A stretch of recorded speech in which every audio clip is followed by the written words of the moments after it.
është Anila Sefa në Fier, e cila na informon tani se si është ecuria në këtë qark. Po Anila. Edhe në qarkun e Fierit ka mbetur 180 kuti për të numëruar nga 580 që ka ky qark. Ka një numrin më të madh të kutive për të numëruar pas qarkut të Tiranës, pasi prej qarkut të Fier do të dalin 16 deputet për në parlamentin e ri. Megjithatë, Mirel, duhet thënë që prej mesditës së sotme ky proces ka vijuar me ritme të shpejta, nuk ka pas ndërprerje, përveç se në pjesën e parë të ditës ka qenë ndërprerje në 4 KZZ numërimi për shkak se komisionierët janë ndjerë të lodhur. Por drejt fundit duhet të raportojmë që është Bashkia e Roskovecit, ajo e cila ka 5 kutit e fundit duke i numëruar të hapura në tavolinë dhe KZZ-ja me numër 54 e cila numëron votat e fshatrave të Bashkisë së Lushnjës, ka 7 kuti të fundit të hapura në tavolinë për të numëruar dhe pas këtij përfundimi do të kemi projeksionin më të qartë të qarkut Fier.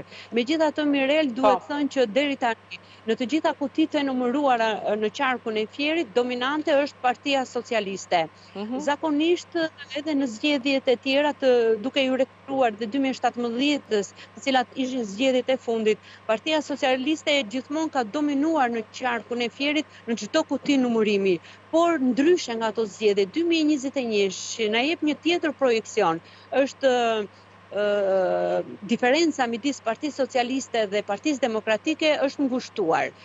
Nëse i referohemi shifrave, unë kam nxjerrë vetëm 2, Mirel, në shkinë e Roskovecit, deri tani Partia Socialiste dhe Partia Demokratike ka një diferencë prej 1436 votash. Dhe kjo është një diferencë shumë e vogël, sepse krahasuar me 2017-ën, diferenca ka qenë 2 fish.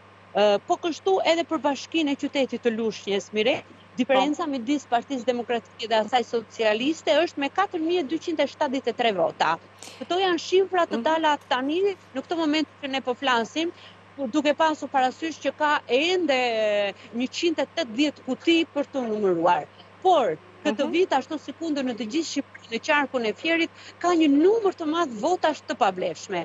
Qytetarët nuk kanë ditur të votojnë në vend të votonin kandidatin dhe subjektin politik në mënyrë horizontale, votimi është bërë në mënyrë vertikale duke nxjerrë të pavlefshme të gjithë fletën e votimit. Dhe komisionierët e KZZ-ve më informojnë se pothuajse 10% e çdo vote të numëruar në çdo kuti të qendrave të votimit janë të pavlefshme dhe në rang qarku deri tani ka shkuar në mbi 6000 numri votave të pavlefshme dhe nëse do të vazhdojnë akoma me këtë përqindje të lartë, i bie që mandati nga Fieri humbet një mandat dhe Nëse mund të bësh me këto projekcione që ka deri tani, Anila, sa mandate janë për secilën forcë politike, se kur flasim me mira dhe qindra diferenca votash nuk kuptohemi.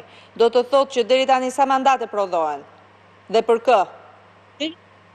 Po, deri tani janë 9 Partia Socialiste, 6 Partia Demokratike dhe 1 LSI-a. Që do të thotë, është rritur me një deputet Partia Demokratike dhe ka humbur 1 deputet Lëvizja Socialiste për Integrim, ndërsa Partia Socialiste në 2017 ka marrë 10, deri tani është në projeksionin e 9 deputetëve.